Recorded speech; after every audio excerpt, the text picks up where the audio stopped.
자, 이제 우리 화면을 보시고 하나님의 말씀을 두 번 같이 읽도록 하겠습니다. 시작.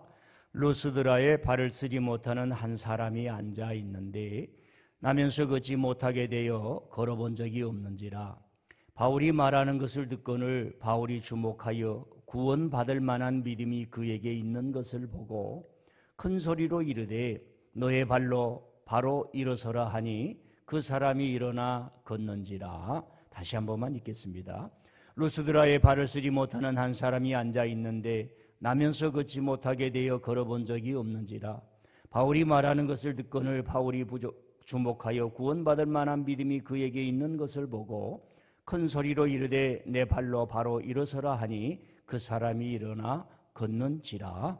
아멘. 사랑하는 성도 여러분, 오늘은 하나님의 인도하심과 기적을 보라라는 제목으로 말씀을 묵상하고자 합니다.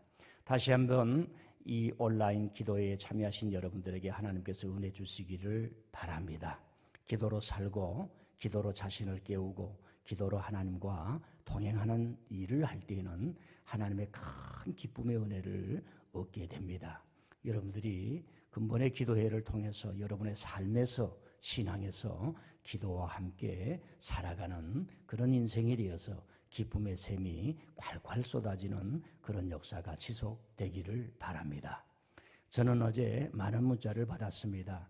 이 기도회에 함께 참여함으로 많은 힘을 얻고 위로를 얻고 뭔가 하나님의 영감을 받는다는 그런 문자가 친구들로부터 많이 왔다고 우리 교인이 전해주는 이야기였습니다. 저 또한 감사했습니다. 농부는 씨를 뿌릴 때에 그 마지막 열매 있는 현상을 보지는 못하지만 마음속에 그리듯이 여러분들이 이 조그마한 기도의 씨앗을 뿌리면서 그런 하나님의 은총을 소망하실 수 있기를 바랍니다.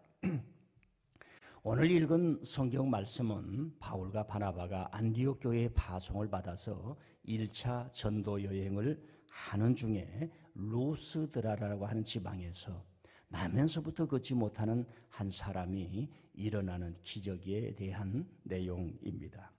안디옥 교회는 그 당시에 그 누구도 꿈꾸지 못했고 상상해보지도 못했던 그 선교사를 성령의 은총 가운데서 파송하는 일을 하였습니다. 결국 복음을 들고 밖으로 나가보니까 현장에 가보니까 그곳에 하나님께서 문을 여시고 일을 하시고 함께 임재하신다는 것을 이 사도들이 경험을 하게 됩니다. 어느 섬에서는 무당이 돌아오고 총독이 돌아오고 특별히 당시에 유대교라고 하는 유대민족이라고 하는 이 강고한 그런 생각이 있었던 시대에 이방인들이 주님을 믿고 돌아오는 그런 큰 기적을 볼 때에 이 사도들과 교회가 안고 있는 그 기쁨이 얼마나 컸는가를 우리는 알 수가 있게 됩니다. 특별히 나면서부터 걷지 못했던 이 사람이 일어나는 기적이 일어났으니 얼마나 큰 충격과 기쁨을 얻었겠습니까? 특별히 타 지역에서 이방인들이 주께로 돌아온다는 것은 지금은 우리가 모든 사람이 예수님을 믿는다라고 하는 일반적인 생각이 있습니다만은 당시에는 그러지를 못했습니다. 하나님의 자녀는 오로지 유대인 아브라함의 후손만 된다라고 하는 신앙 사상이 성벽처럼 강고했기 때문에 깨뜨릴 수가 없었습니다. 하나님께서 그것을 깨뜨렸던 것이지요. 그래서 이방인들이 주님께로 와서 하나님의 자녀가 되는 모습을 보고 교회나 바울 사도나 바나바 사도가 그렇게 기뻐하였던 것입니다. 우리는 항상 이분법적으로 유대인이나 이방인이나 이런 어떤 그 선을 그어놓고 살지만은 하나님께서는 사람들을 외모로 취하지 아니하였습니다. 그래서 예수님이 오셨을 때에 사도들의 신앙 사상이 무엇이었느냐? 영접하는 자 곧 그 이름을 믿는 자들에게는 하나님의 자녀가 되는 권세를 주셨느니라. 여기서 하나님의 자녀가 되는 권세라고 하는 것은 신앙 정치적 차원이 들어있는 것입니다. 이제는 유대교를 뛰어넘는 하나님, 구약에서 야훼 하나님은 민족의 하나님이 아니라 보편적인 세계 모든 사람들의 하나님이다 라고 하는 선포가 들어있습니다. 훗날 바울 사도는 그 모든 선교 여행을 다니면서 하나님의 영이 아니고서는 그리스도를 주로 시인할 수 없다, 이런 말씀을 했습니다. 즉 성령의 세계가 와서 예수님을 주로 고백하는 놀라운 일들이 이제는 동서남북에서 이루어지니 유대교의 선민의식을 우리는 뛰어넘어야 된다라고 하는 깊은 차원의 말씀이 들어있었던 것입니다. 자, 이런 말씀을 배경으로 오늘 저는 세 가지를 저와 여러분이 묵상하고자 합니다. 첫 번째로는 안디옥 교회처럼 우리가 무언가 도전을 하고 큰 일을 시도하기를 주저하지 말라는 것입니다. 바나바와 바울 사도가 파송을 받고 선교 현장에 갔을 때 얼마나 두려웠겠습니까? 과연 될까? 이 말씀을 듣고 저들이 돌아올까? 우리들이 영적으로 기뻐한 것처럼 저들도 영적으로 기뻐할 수 있는 성령의 감동과 임재가 일어날까 하면서 얼마나 마음에 근심과 염려와 그런 기대와 그런 것들이 있었겠습니까? 그런데 그들의 염려와 그들의 걱정과는 달리 현장에 가보니까 어려움이 많았지만 동시에 영혼들이 주께로 돌아오는 놀라운 일들이 일어나니 이들의 가슴 속에 하나님이 주신 그 기쁨이 충만하지 않았겠습니까? 기쁨이 심령을 채웠으니 그 어떤 어려움이 와도 그들에게는 큰 문제가 될 수가 없었습니다. 이 안디옥 교회나 이 사도들이 이렇게 큰 능력을 배양할 수 있었던 것들을 조사를 해보면, 첫째로 안디옥 교회는 우선 배우고 훈련하기를 즐거워하였던 교회입니다. 그러니까 성령의 감동이라든가 하나님의 헌신에 동참하기 이전에 하나님의 말씀을 진정으로 배워서 바르게 하나님 앞에서 살아간다는 바른 제자 정신으로 이 사람들이 무장을 했던 겁니다. 그리고 나서 성령의 지도에 따라 선교사로 파송을 해서 현장에 갔을 때 그 어려움을 무너지지 않고 오히려 하나님의 역사를 초래하면서 얻은 기쁨이 더 많았던 겁니다. 이것은 예수님이 제자들을 가르치는 방식입니다. 제자들에게 큰 성령의 권능을 받기 전에 먼저 3년 동안 배와 그물을 버리고 훈련받게 하고 배우게 하고 예수님을 본받게 하는 것들을 먼저 기초로 쌓아놓고 완전하게 그 생각과 마음을 말씀으로 바꾸어 놓고 그 다음에 성령의 불을 받게 하였던 것입니다. 즉 배움 속에 그 배움이 살아있는 말씀 되기 위해서 하나님의 영을 받게 하셨던 거지요. 사실은 교회 안에서 임상적으로 보면 많은 사람들이 성령의 은혜에 먼저 취하게 됩니다. 그 이후에 잘 배워서 성령의 그 깊은 뜻을 간직하게 되면 좋지만은 성령의 체험이라고 하는 것, 성령의 강림이라고 하는 것은 우리의 상상을 초월하는 그 어떤 영적인 엑스타시, 어마어마한 기쁨을 우리에게 몰려주기 때문에 순간적으로 취해서 자아도취에 빠지게 됩니다.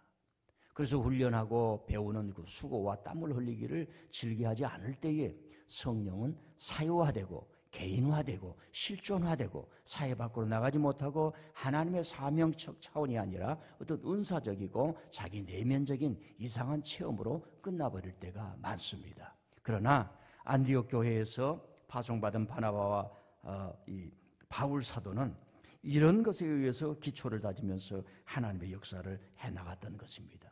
사랑하는 성도 여러분, 지금 있는 자리에서 여러분 큰 일을 계획하십시오. 하나님을 향해서 오병이어의 헌신의 길을 걸어가십시오. 그러면은 그 사명의 길을 따라가고 하나님이 부르심의 길을 따라가고 큰 일을 꿈꾸고 가면 그곳에 하나님께서 현장에서 일하시는 것을 여러분이 경험하게 될 것입니다. 두 번째로는 바울과 바나바는 루스드라에서 예수님의 임재를 특별하게 경험하게 됩니다. 루스드라에 가서 바울 사도가 말씀을 전하는데 눈이 말똥말똥하면서 그 말씀을 잘 듣는 이 나면서부터 걷지 못하는 이 한 사람을 만나게 됩니다.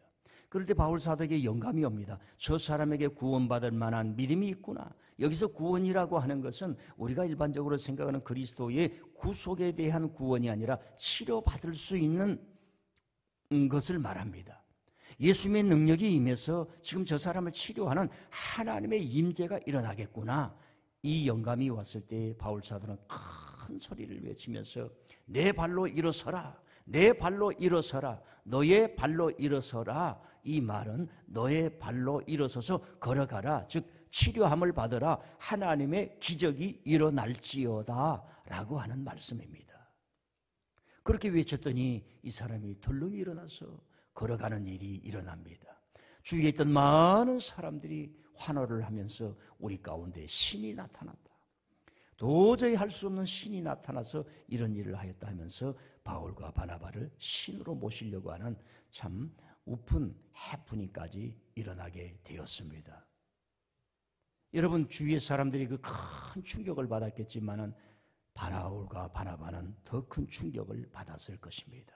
왜 그런가 하면은 복음서를 보면은 예수님이 베데스다 연못가에서 38년 동안 일어서지도 못하고 걸지도 못하는 이 사람을 고쳐주신 일이 나옵니다. 그런데 예수님이 하셨던 이 동일한 일이 베드로 사도에게도 나타납니다. 성전 미문에 앉아있는 나면서부터 걷지 못하는 한 사람을 향해서 구걸하는 그 모습을 보고 내게 은과 금은 없거니와 내게 있는 것으로 내게 주노니 나사렛 예수의 이름으로 일어나 걸어라 하면서 이 사람이 걷게 됩니다. 그러니까 예수님께 일어났던 역사가 사도 베드로에게 동시에 일어나게 됩니다. 그리고 오늘 루스드라에서 바울 사도에게 그대로 임하게 됩니다. 이 말씀은 누가가 우리에게 전해 주었습니다. 바울 사도는 마음의 아픔이 있었습니다. 약점이 있었습니다. 예수님의 직접적인 사도가 아니라는 이야기입니다. 전도를 하러 다니면서 바울 사도의 이름이 널리 알려졌을 때 많은 사람들이 바울 사도를 향해서 흠을 잡고 손가락질을 하는 것 중에 하나가 예수님의 직접적인 사도가 아니지 않느냐.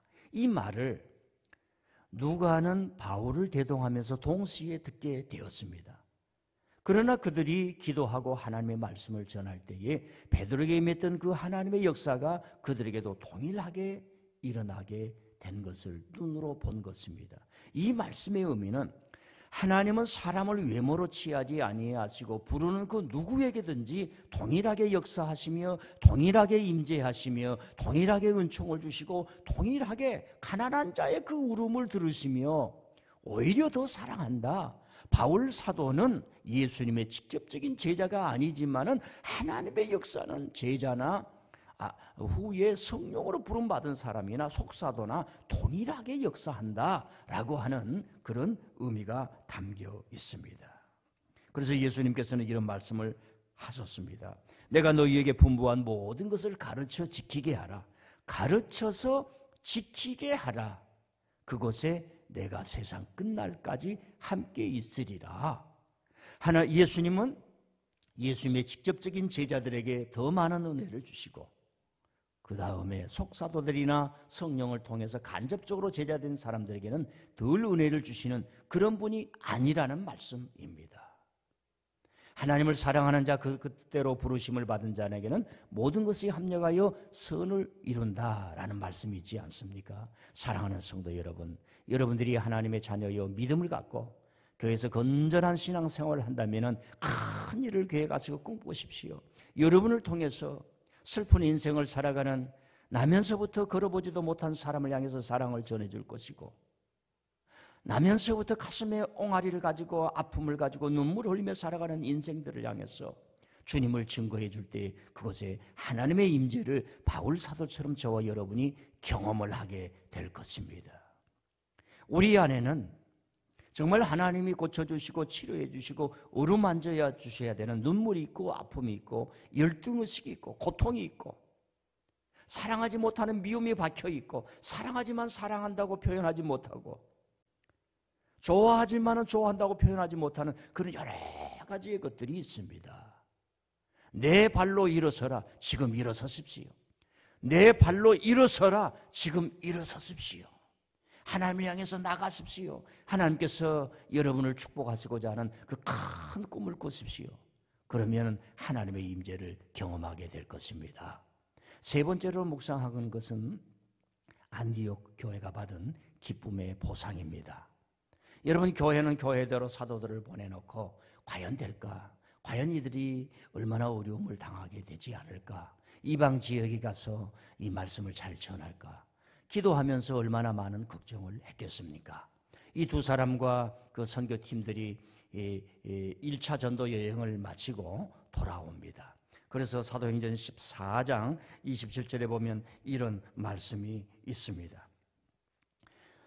하나님께서 임재하시고 하나님께서 행하신 모든 일을 이 교회에 와서 보고를 하게 됩니다. 그리고 이방인의 문을 하나님께서 여시더라. 이방인에게 문을 하나님께서 여시더라. 이 간증을 전해주게 됩니다. 그리고 제자들과 함께 오래 머물렀다라고 전해줍니다. 여기서 제자들이라고 하는 것은 안디옥 교회 성도들을 말을 합니다. 그러니까 이 제자들은 돌아올 때에, 보냈을 때에 근심과 염려가 있었지만은 돌아올 때는 기쁨의 보따리를 가지고 와서 안디옥 교회에 하나님의 임재라고 하는, 하나님의 행하심이라고 하는, 이방인들이 주께로 돌아오더라고 하는 이 놀라운 기쁨의 보따리를 풀어내게 됩니다. 안디옥 교회는 어떻을까요? 안디옥 교회는 마치 이들의 이야기를 듣고 간증을 듣고 그 자리가 오늘날 전 세계적으로 유행하는 그 테드 강연장과 같은 그런 기쁨의 도가니가 아니었을까?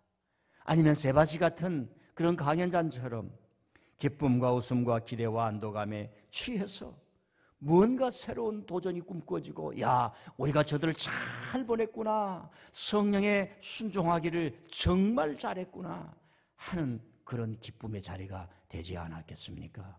이 안디옥 교회는 큰 꿈을 다시 꾸게 됩니다. 우리가 이렇게 하나님 앞에 헌신했던 일을 지속하자 하면서 바울과 바나바와 그리고 그 외의 선교한 팀들을 2차로 3차로 또 보내면서 계속 지원하면서 전 세계적으로 그 지중해 지역으로 인해서 로마까지 가게 하는 그 놀라운 하나님의 역사를 지속하게 하고, 그리고 사도들이, 선교사들이 다시 돌아왔을 때는 교회에서 그를 풀로 지원하면서 휴식하게 하고 기도하면서 또다시 나갈 준비를 하게 하는 그런 교회로 자리매김하게 되었습니다.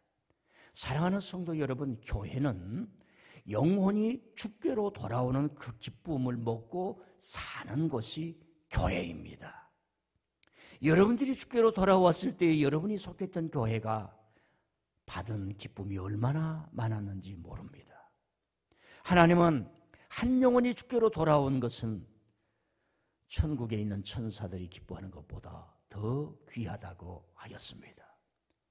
넓게는 우리 한국 교회가 많은 선교사를 보내놓고 그 어려운 70년, 80년, 90년도에 정말 우리는 허리띠를 졸라매면서도 교회가 부흥할 때의 안디옥 교회처럼 얼마나 많은 선교사들을 전 세계 동서남북에 보냈습니까? 그리고 지금 우리는 안디옥 교회처럼 그들이 보내준 그 기쁨, 영혼이 주께로 돌아오고 가보지 못한 땅의 영혼들이 주님께로 돌아온다는 얘기를 듣고 우리가 힘을 얻고 있지 않습니까?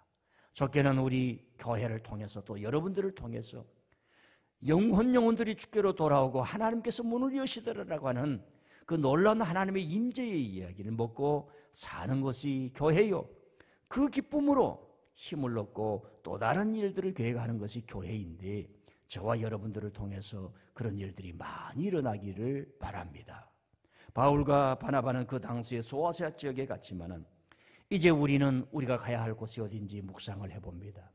저는 이 기도회를 시작하면서 오병이어의 기적을 구하는 새벽 기도회라고 했습니다.